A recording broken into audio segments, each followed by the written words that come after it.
Hello everyone, and welcome to my YouTube channel. Today I have something special for all the coding enthusiasts out there. In this video, I will be exploring the code ChatGPT wrote for this interactive web application.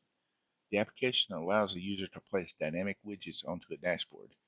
It also allows the user to save the positions of the widgets to a JSON file. So grab your notepads and get ready to dive into the world of coding with ChatGPT.